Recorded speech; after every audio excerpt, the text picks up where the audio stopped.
Welcome to the New England Outdoor Life Podcast, where stories, traditions, tips, and tricks come to life by way of those who hunt, fish, guide, trap, and track all over this beautiful region. Join us as we celebrate the outdoor spirit of New England, the New England Outdoor Life Podcast. Good evening, everyone, and welcome to New England Outdoor Life Podcast. Spring is here. We're in the branch of fishing season and approaching one of our favorite time of year in the world of turkey hunting. So we're going to kind of split tonight's episode and talking a lot about what's going on in the fishing world as we're transitioning from the end of ice season. Some species are spawning, some are beginning to spawn. I just came back from the Salmon River, and steelhead is one of the most popular targeted fish out there right now. So a lot of that is just wrapping up. The steelhead start spawning in March, and we had a really good season out there. Great run numbers. Are still fishing the river now. I literally just got home last night. But it's April 29th and quickly getting to the end of that season, and a lot of the lakes and ponds around here are starting to warm up. A lot of guys are hitting both trout and salmon and bass and pike here on Lake Champlain.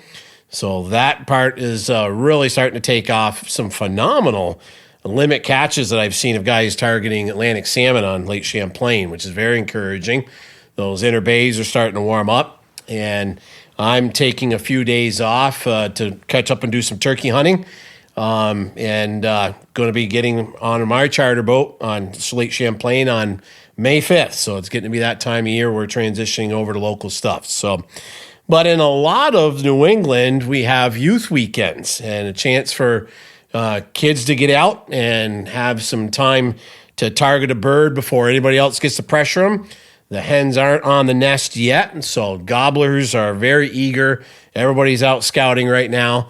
And this past weekend was youth weekends here in Vermont, as well as New York and New Hampshire.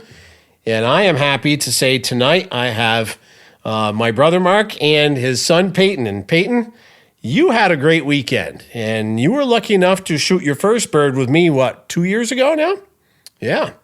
So I wanted to have you guys over with me tonight, and we love having youth and ladies involved to talk about getting out in the outdoors. But I wanted you to tell me how youth weekend went. So the court is yours, my young man, and tell us all about what went on this past weekend. So Friday night, we went out roosting, me, my dad, and cousin Logan. And at first it was really quiet, but eventually we got further out, and Logan hooted, and we got a few calls back. Hooted again, then we had about 5 or 6 birds gobbling back at us. Cool. So you had a bunch talking then. Yeah. Logan, by the way, can do one heck of a screech owl. Yes, call. he can. He sent me one last night with his girlfriend giggling in the background because she was laughing at him, but makes the turkeys talk. Yeah, they were really spread out, but we didn't want to freak them out or anything, so we just left, went back to camp, and had a good night with buddies. Now, you guys didn't stay at our camp. You went to one of the friends' camp, right? Yeah. And was there other youth there? Yes, my buddy Justin. Cool. And he got a bird too, right? Yes, he did. Yep. Cool. So One thing I'll note is when Logan took us out to roost, we parked the truck and walked almost 3/4 of a mile to where the turkeys were, instead of parking the truck and getting out and calling and having turkeys around us that could hear car doors slam or headlights or things like that. yeah, that's a good point. I like to roost in places where I got to walk a little bit in and stay off from where I think those birds are going to be so I don't bust them out of the roost. I learned the hard way and have busted them out for roost before, but yeah, in this area you guys were hunting, it's not a long ways from travel portion of the road, so, you want to be able to sneak in there. So what time did you get up Saturday morning? Saturday morning, we didn't have to go far, so we got up around 4:15. Yeah. Had breakfast, had a drink, and then got ready, and then we got in the truck about 4:45, and Now, what was the weather? it was not pleasant. Very, very, very rainy. Now, I was over in New York and talking to your dad in Logan Friday night, and to tell you that I didn't take my customers out fishing Saturday morning because it was pouring over there, and I was worried about you guys. So It wasn't a hurricane, but it was monsoon. yeah, and so you went out in the rain. What'd you guys do? So we sat in the truck till like quarter after 5, and then we got out and hiked in another 3/4 of a mile, and then Logan and my dad set up the decoys, and then I went to sit down and get ready. So then we waited till about 6 o'clock until Logan started calling. Yeah, the birds started to, with the help of a local rooster chicken that started crowing around 5:30 or so, the toms came alive. Even in the rain, they were still talking. In the rain. Cool. And then I'd say about 5 or 6 birds right around us then. Then around like 6:15, 6:20, they all got out of the tree and went dead silent. So yeah, and then... What happened about that time? What did we see fly over? Oh, yeah, we had a hen fly over us about 200 feet, and Logan, quote-unquote, said it flew over us like a mallard. So it was cool to see, but they went really quiet after that. Yep. So you didn't see the hen hit the ground then? No. She hit the ground about 175 yards away. Okay. And on the other end of the meadow, and quickly walked across that meadow, not at a trot, but she beelined it, crossed the road, and right back up the mountain. Isn't that something? And she didn't have a friend with her. Nothing with her, and nothing that scared her. Yep, that's good. That's a good thing. I tell you, it's always call it a gamble, if you will. But many times, if I see a hen, I'll purposely scare her off because you don't want her to cut the tom off you're trying to call in. So she didn't have a friend with her. That's a good thing. So who showed up next? So we were just sitting there, and Logan wasn't contemplating it, but I was getting a little sore and stuff, sitting still so long. But only an hour and 45 minutes in the pouring rain. We were, I think, contemplating about getting up, but then we heard a bird putting behind us. And Logan, now you guys, I don't mean to cut you off, but so the listeners know, you were sitting on a stone wall. You weren't in a ground blind. No. So you guys were out in the open. Totally exposed. Yeah. A little bit of pine tree cover over our heads, but the trees were running rivers down our back of our neck. Yeah. But yeah, me and Logan looked over our shoulders, and there was a bird like maybe 25 or 30 yards away down in the brush. So then Logan started soft calling it, and it went silent for a little bit, but then I don't know how to say this. It just like came out of nowhere, really, and Logan saw and said, "Get the gun ready." So I clicked off the safety and followed in until about 50 yards, and then I put the gun on the decoy, and the turkey came right in. It didn't like gobble back or anything. It was silent the whole time. And Logan just kept soft calling it, and it just kept going around the decoy, and then finally had the perfect shot and ended up harvesting a turkey. So nice. Now, what'd you have for decoys out? Just one, or hen with a Jake mounted on top of it. Ah, there you go. The Jake was the most lifelike decoy I've ever seen. Yep, Logan bought some of those new. Oh Lord, I should know right off the top of my head. It'll probably come to me middle of the podcast, but they are much more lifelike, the decoys that he's got. They aren't cheap, but yeah. So you were able to have that inferiority complex, if you will, for that other Jake to come in because he thought somebody else was on his hen that he probably knew landed in there. The hen was basically, the decoy looked like it was laying in the grass. Sure. And the Jake was perched on top. Yep, there you go. Yep, so that works. But he never gobbled once. Nope. No. Yep, and that's his head was still white. In fact, no blue, no red. He was just investigating. Yep. Now, was there other gobbling going on at all, or they'd all cleaned up? Oh, they'd all cleaned up after they hit the ground. It was very quiet. That's typical for a rainy day. So, you know, for a beginning turkey hunter out there, and anybody listening in, and I've been turkey hunting pushing 30 years now. If you think about the defense mechanisms that turkeys have, and every turkey hunter out there will tell you that if they had the nose like a white-tailed deer, you'd never kill them because they obviously don't worry about odor and scent like deer do. But their vision and hearing are their two main defenses. So in the rain, their hearing's not there because everything's pitter-pattering. That they get nervous in the woods, so they naturally want to go to open areas. You know, big open log jobs or fields are very common. So they can't hear other hens or other things going on. So they're not going to talk as much on a rainy day versus what they would do on a bluebird day when we know they talk like the dickens. So And you guys in Logan had that area patterned well, knew those birds were coming to that field on a regularity.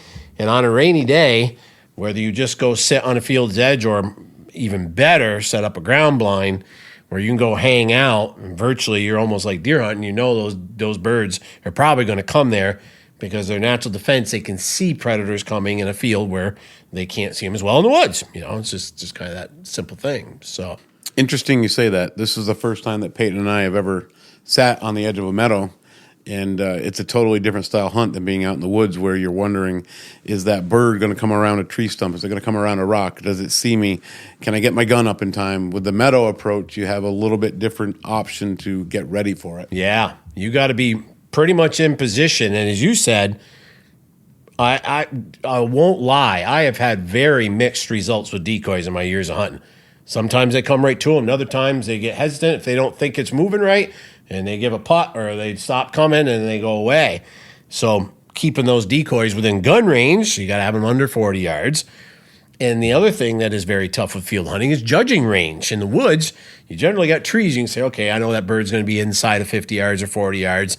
So out in the field, and I'm sure our dad, your grandfather, is going to listen to this podcast, but he's missed not one but two birds in fields with me in the last 5 years because it's tough to judge that distance when they're coming into fields to you. So you got to let them get almost in your lap to have that good tight pattern, So now if I recall, your dad videotaped this with his phone, right?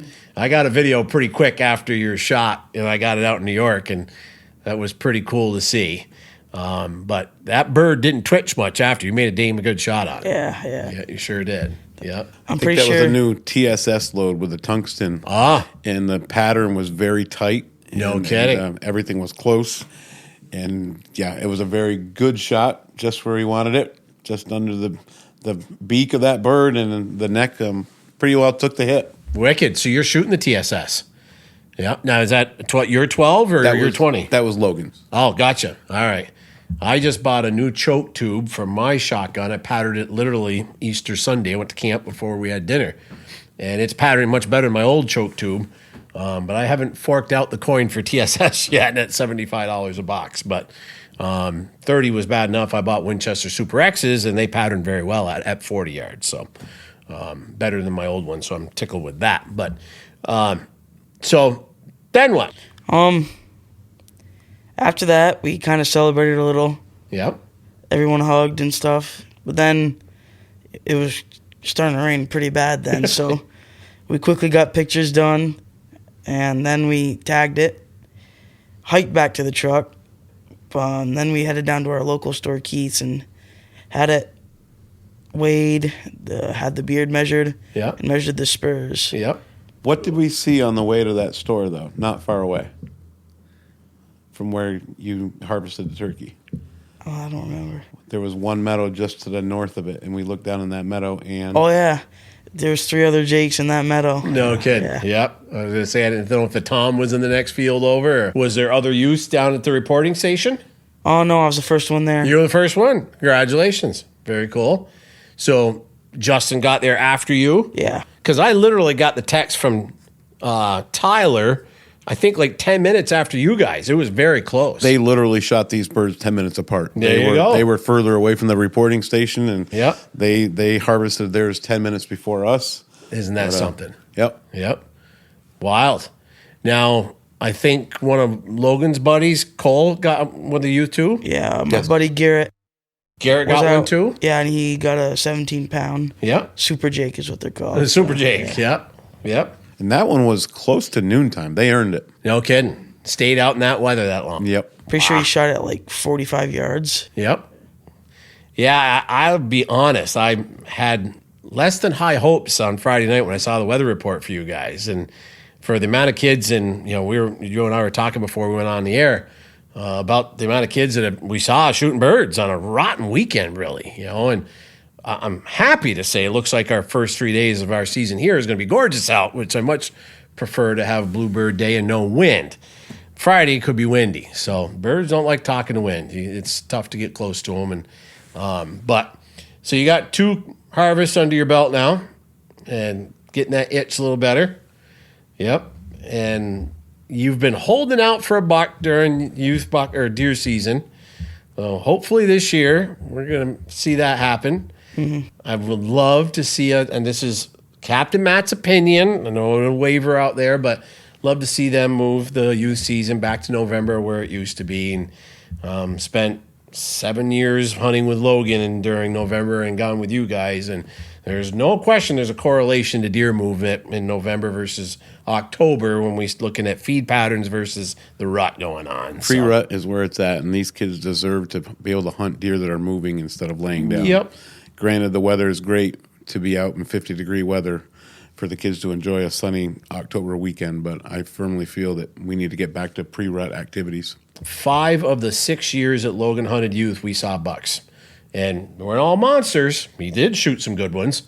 But we saw bucks moving every year. So it's that time of year that's like you said, that early November timeline just makes sense. But so you still got a chance to shoot another one here during regular season, right? Yep. 2 more. Yeah, 2 more. That's right. Because now you got your regular tags. That youth tag is extra. Cool. Think you're going to get a Tom now? I hope so. Yeah. That's the plan. Thursday morning. Yep. There you go. You guys going to give it a shot for school? Wicked. He might go to school a little bit late. Well, Dad's going to go to work late. there you go. Good. Well, anybody that knows us knows that I let Logan take a lot more time off in high school than I ever got a chance to do. But, I think that you can learn as much, if not more. And I'm not ever putting a teacher down, but the lessons you learn by Mother Nature and the camaraderie, you can't beat that. And being out there, listening to the woods come alive, even on a rainy day, at 5:30, 6 o'clock in the morning. And it's tough for people to get up. I can tell you right now, I was awake at 4 this morning because I'm in my spring guide mode now. But I'm up at 3:30 during turkey season. And usually a midday nap will fit in when I get back from the turkey woods. But I don't always shoot a bird right at first light. Matter of fact, I shot plenty of them between 9 and 10 o'clock.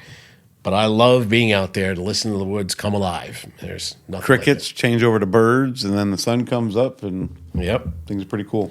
Logan saw a sow with cubs last night when he was roosting. So that time of year, the bears are out moving around now too. So you just never know. I've seen probably more bears during turkey season than I have during fall hunting time, So they're just coming out of hibernation and stuff. So we were talking about fishing season before we went on the air, and obviously, like I said earlier on, it's that time that, if people are getting the itch to get out, obviously keep in mind from a hypothermia standpoint to be careful with canoes and kayaks and smaller vessels because the water is still cold.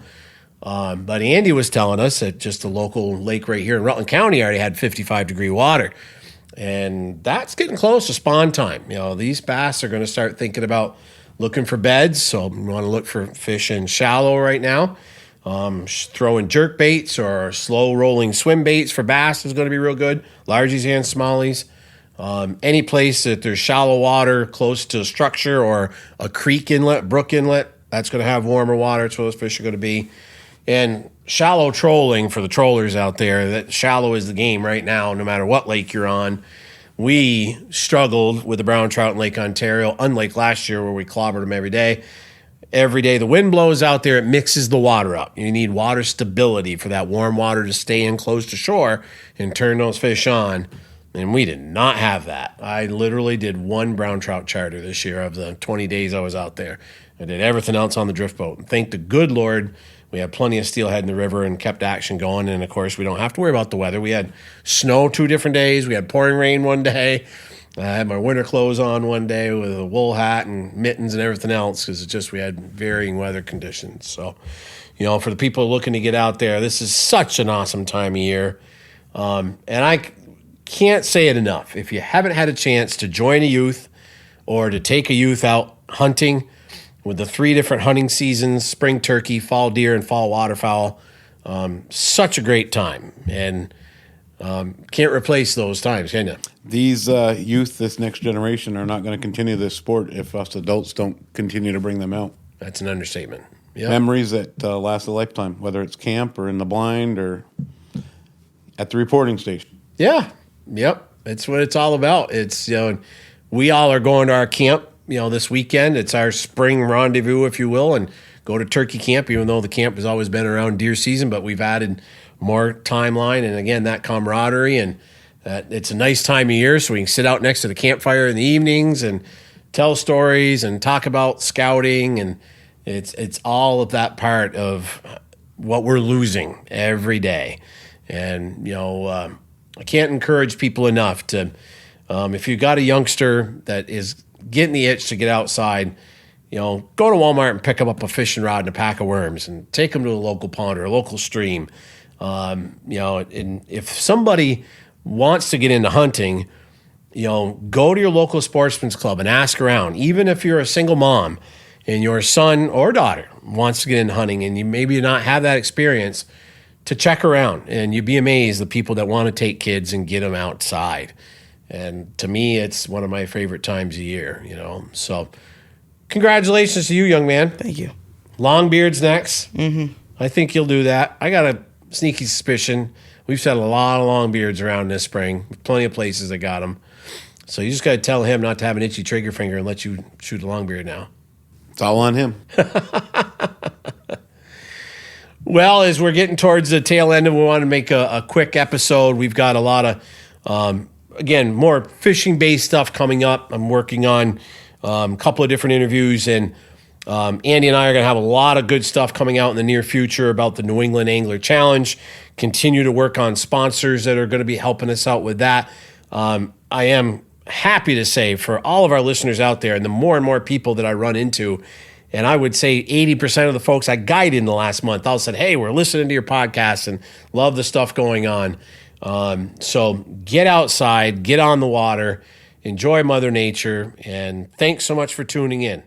Tight lines, everyone. Enjoy the spring. Thanks for having us. Hey there, thanks for joining us today. Don't forget to head over to newenglandoutdoorlife.com to sign up for our mailing list. And while you're at it, check out thirdalarmcharters.com. That's third with the number 3. Have a great week, and we'll see you outdoors.